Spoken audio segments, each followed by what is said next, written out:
What is up, everybody? Logan here again with another video coming right at you. I'm always extremely appreciative of all the support that I get on this channel, so I'd appreciate if you guys took the time to leave a like right now, as I'm going to donate, for every like that I get on this video, we're going to donate 10 cents to a specific charity that the Discord and YouTube together is going to pick. You guys leave your comments below.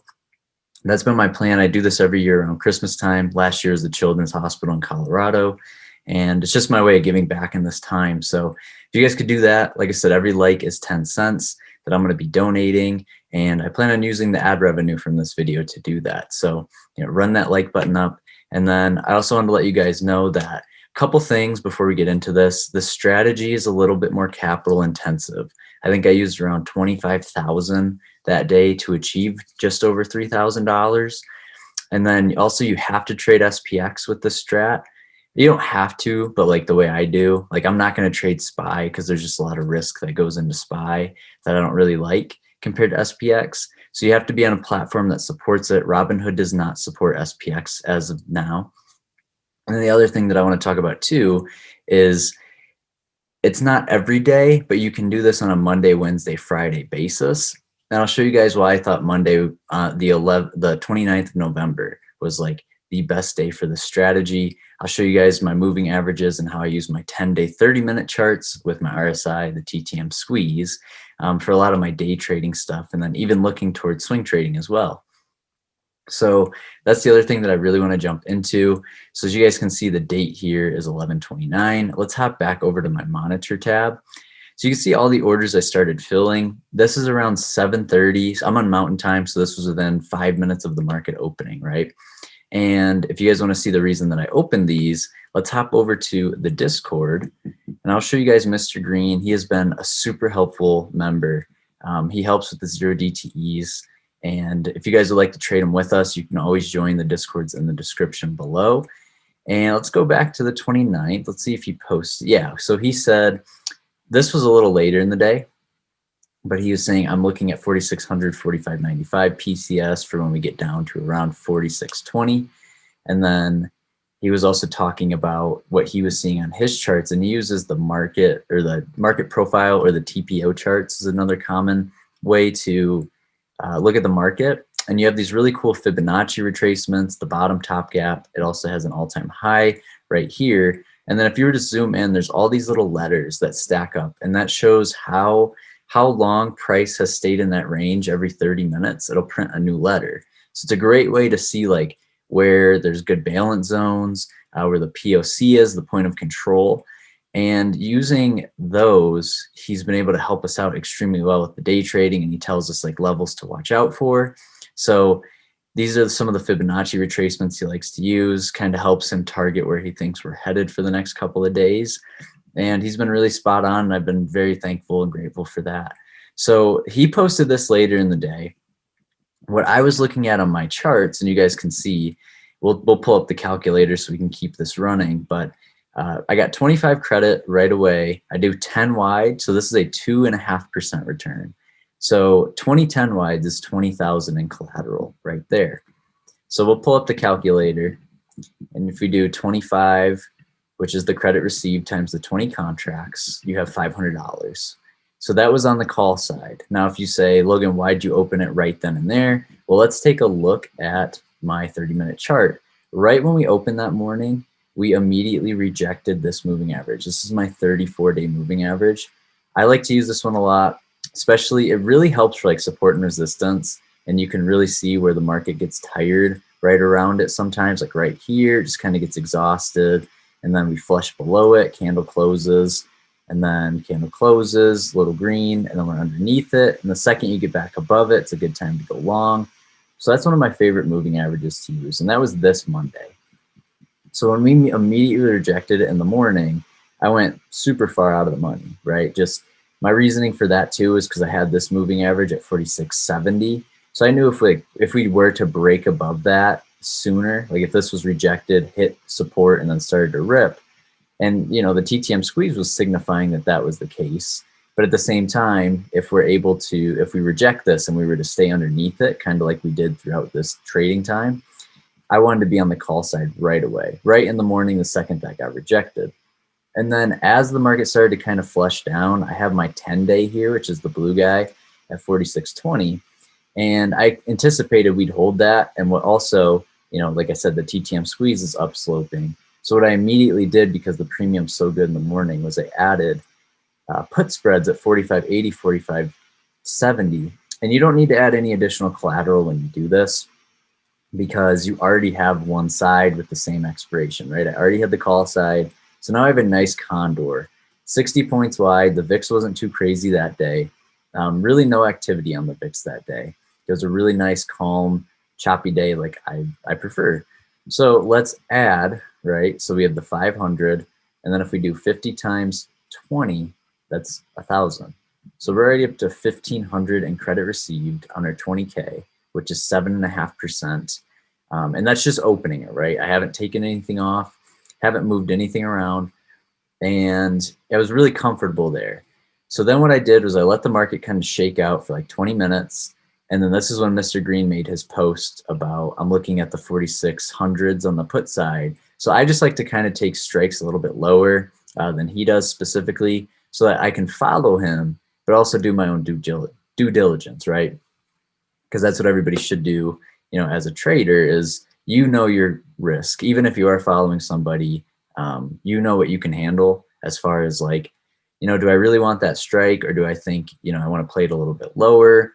I also that day had a couple of meetings in the morning, so I wasn't ready to move my strikes. I had to get through a couple meetings. So I, had an hour-long one, as you guys can see, around 8. There's a gap from 8 to 9:30 before I did something.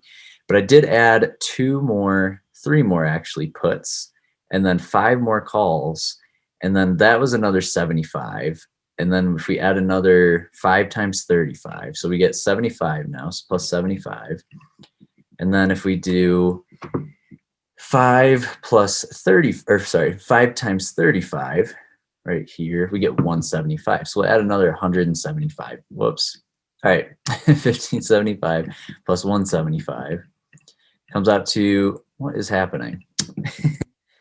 1575 plus 175 comes out to 1,750. Now at this moment, as you guys can see, I'm rocking 25K in collateral on this trade, because I've just now opened new contracts. And the reason for that was I was just more comfortable with the day. So the market was kind of moving. This is when it started to rebound, right? Right around here, let's say 10. Yeah, so we were jumping up. I think I filled the orders. So you could see my credit on the call side's a little higher. So probably when we were about 46, 45-ish. Just anticipated we continue to run my 10 EMA. And then I just knew, like, if we break below this, right, even though the TTM squeeze is signifying we should continue with upward momentum, if we do break below this, then I got to do something with the put side, maybe close the calls out, watch the put side, maybe get a roll in or wait. And, that was the one thing that I was seeing here. And I was like, okay, let's just wait it out. I had my meeting and got back from the meeting. It's kind of funny because I have Eastern time on this, but Mountain time on my order fills. So you're gonna have to bear with me trying to figure this out to the T. So this is the really cool thing that I am doing. So now this is me rolling my put strikes up when Mr. Green takes his position at 9:30, which is 11:30 Eastern time, 9:30 Mountain. So I rolled 8 of them up, and then I rolled another 5. Just that's how the orders were filling. Like when you roll stuff up, sometimes it doesn't fill right away. You guys can see it's all the timestamps like the same. I know it's kind of harder to read into, but I did roll all 25 of them up, and I collected 20 credit. So if we pull up the calculator and we add another, which is 20 times, at this point, 25. 20 times 25 is 500. So we're going to add another 500 to that. And what's really nice about being able to roll your strikes up, you can keep them the same expiration. Now this time I'm trailing the market. I'm like following it, right? I want to tail it upwards.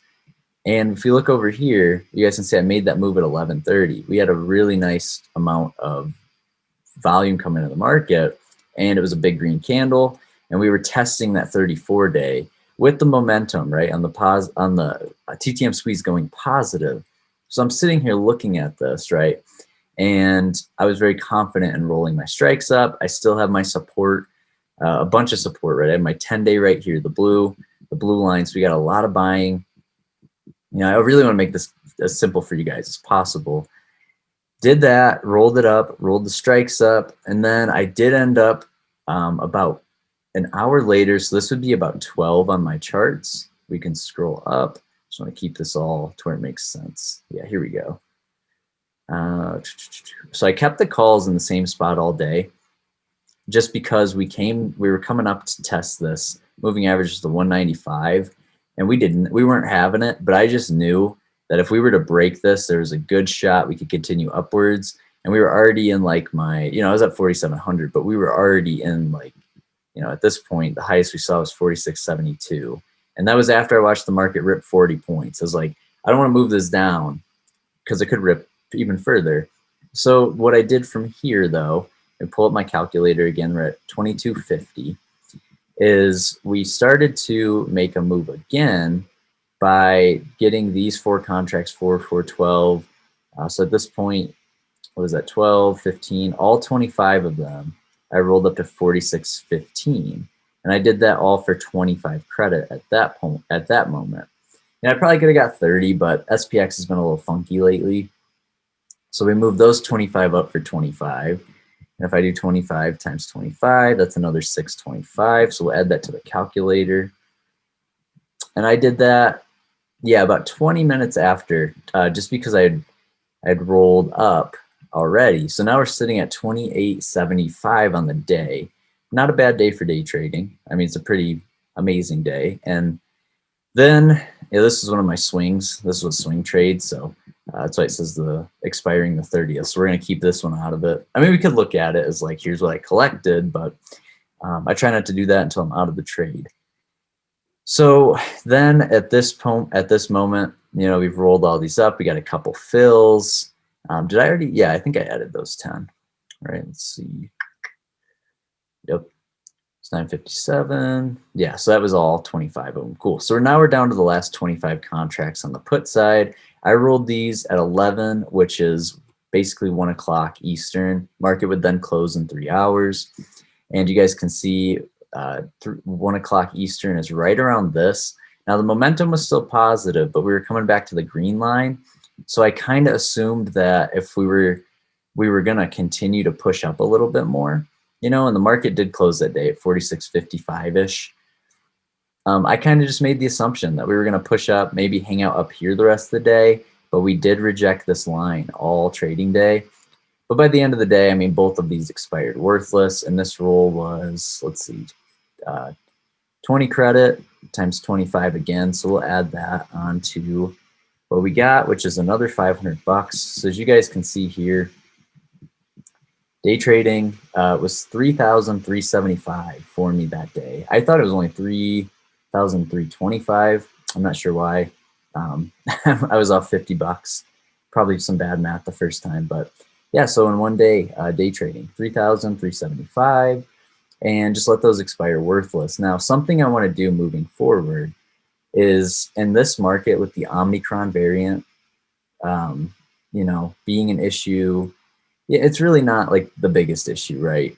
I mean, it was last week at one point, but the one thing that I really want to do, I remember like COVID and like the news create a lot of volatility.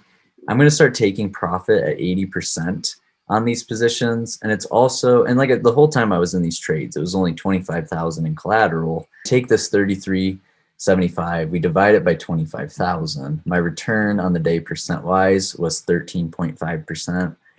Fantastic for me. Now you got to remember, you can trade these 3 times a week. So if I was to do that and replicate that exact thing, which is very difficult to do, that would pull 10,125. But that's really not my goal. My goal is to only do this on days where I have this set up. And my 10-day 30-minute chart is one of my favorite day trading charts because you get to see the long-term scale. And then if something like this is to happen, rejects heavily, we're going to come back, retest the moving average at some point.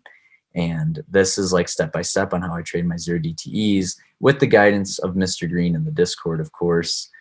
He helps me a lot just by talking about the market profile. So, you know, we take a look at a lot of the letters. Where is the price stable? Where does the price kind of want to hover to? And that's the one thing that we've really tried to stress is being consistent and disciplined as a trader. You know, and that's the other thing. I mean, doing all the math here. Then I did swing these couple of puts here into the next day. But when Wednesday happened, which was the 1st of December, as you guys can see, we'll go back to my charts for that. We had opened the day at 4,600, got all the way up to 4,655, which rejected, and then we sold all the way down. This was off the Omicron news that it was in America. And for me, there really wasn't the greatest tell sign of this, and I have a couple small, like I had a couple small positions on, nothing too crazy. And, you know, not as good as this day, right, where I was more confident based on how we were sitting above the moving averages. But even like this day, I mean, we're like negative and a positive, and this is why I think it's important to take profit now at 80%, 85%, only in this market environment. Because when I was trading Monday, the 29th versus the 1st of December, there was no Omicron fear that it was in the US yet. We heard about it the Friday before, right, because of that was Thanksgiving weekend. Now it was there, but there was no like further, you know, we had gotten our sell on Friday, right? There's no further, I guess, research on how would it affect us, and it's not in America. And then we got the news that the case was in America, and it just went all the way down. I mean, stop losses are getting hit. And then, of course, it bounced the next day. And then we sold off again on Friday last week. So very volatile, like whipsaw, which I don't like when the market whipsaws like that. And then the VIX was increasing heavily. So, you know, especially when you have a high VIX, you have to be very careful trading 0DTE because volatility is off the chart. You might feel like you're safer because you have way more runway, but it's really all relative if you think about it, because you're basically getting the same amount of premium for based on like what the VIX is pricing in. So it's pretty much relative. You just have to pick if you like to trade days like this versus days like this. Now you can do very well trading days like this too, but at the same time, I'm more of like I'd rather not see the market move very much and just position myself in pretty healthy positions, you know, where I have a % of runway on each side. If I can try to collect 2%, 5% here and there, roll strikes up to where I get to about 10% of a return. So that's kind of like my strategy. I hope this outlined it enough for you guys. And if it did, please leave a like on the video. Like I said, I'm donating 10 cents for every like. And it's all coming from the YouTube ad revenue. And I really appreciate you guys sticking to this far in the video as well. And I plan on having more out for you soon. If there's something else you'd like me to touch on, please leave a comment below and I'll dive right into it. But that's the other thing. I don't want you guys to feel like I misled you anywhere. Like this is not well, you can do it with 3,000, right? It's just you're not going to make $3,000 on $3,000. It's a little capital intensive. So if we were to do the math on that, like if you were to get 10% on $3,000, you're looking at $300 a day. But you also can only trade these Monday, Wednesday, Friday, and then occasionally, if the expiration, which is the end of month, or you'll see EOM, occasionally falls on like a Tuesday or Thursday, so you'll get 4 days to trade it. But as of now, you can only do it 3 days a week. So except for that, you know, exception. And then sometimes Powell speaks and it's just not a good day to trade that day. So that's kind of where I've been lately with everything, especially in the markets. We have FOMC this week. So I'm still kind of hands off right now. I think 0DTE is good when there's not a crazy amount of news, and you'll see me trading some 11 DTEs, which I'll make a video on those soon. But I do really appreciate all the support. I hope this helped you guys. These are my exact indicators, my exact thought process going into why I rolled them when I did. You can see we're clearly over the moving average, and then you guys get to see my fills, the time, and I literally took you through, like, I know it's a little retrospective, but it's what was going on in my head. Like, even if you couldn't see, you know, I was gonna say I could pull the calculator up so you don't know what's gonna happen. Like if I covered this up really quickly, let me do that. Calculator, there we go. So yeah, like if you were to put a position on here, right, and you're like, well, I don't know if the market's going up or down from here. I just kind of looked at it like, well, I'm going to keep my calls where they're at because we have this moving average, my 195. And then, if we break that, I just have to be careful on the call side. But I still had over 1% worth of run room if we're talking like price, 45 point, well, 35 points, so almost 1% at 4,700. And, for me, that was good enough in that VIX environment for that day. So that's another thing. That's what made me very confident that day. Taking that trade, I do play bigger when the opportunity presents itself. So just very nice to see that. So I really do appreciate all the support. Like I said before, if you guys want to join the Discord, follow along. The link is below. This is more capital intensive, but this is kind of where my trading's shifting. I did a lot of 4 DTEs, but with this type of whipsaw, I haven't been very comfortable in them lately. Especially when you open at 45.40 and end the week all the way up at 47.13-ish. Just that's rip your face off to the upside. This is rip your face off to the downside. People are taking risk on and off, and they don't even know why they're doing it. It's just pure panic and fear, right? So that's going to be everything for me. I really do appreciate all the support, and I will see you guys in the next video.